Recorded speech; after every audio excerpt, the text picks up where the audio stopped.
Okay, this is a safety video on the jointer.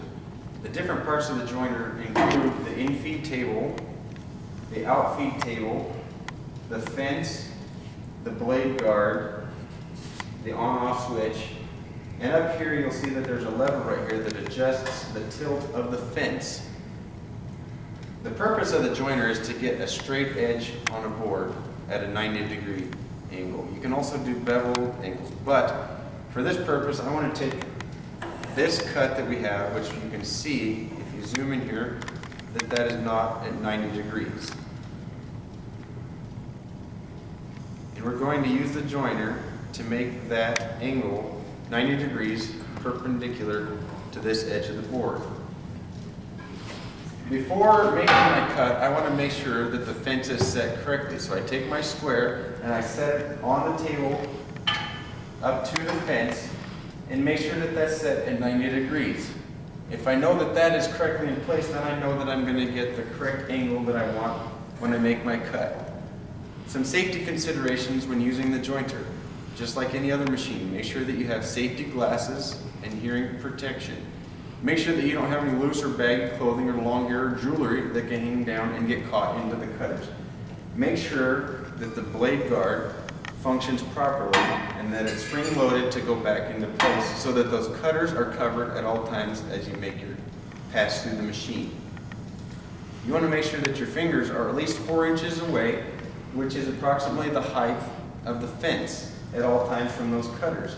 You don't want to hang your fingers down on your material and get them close to those cutters, because then you run the risk of slipping and getting your fingers caught in those cutters.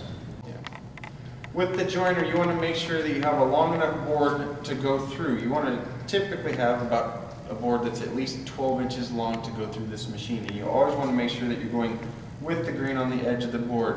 You never want to joint the end grain on a board, because it's unsafe.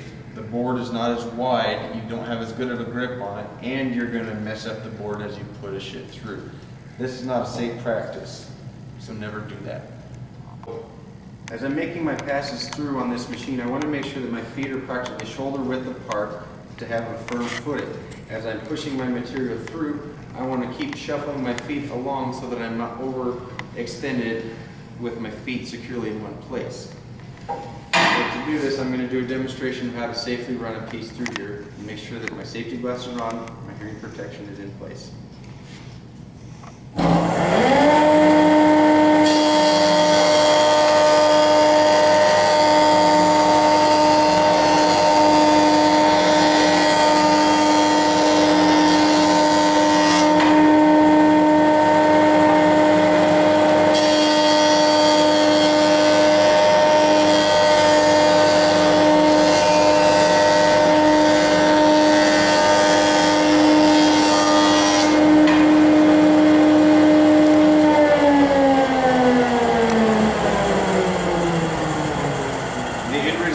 That I have a good square edge on my material.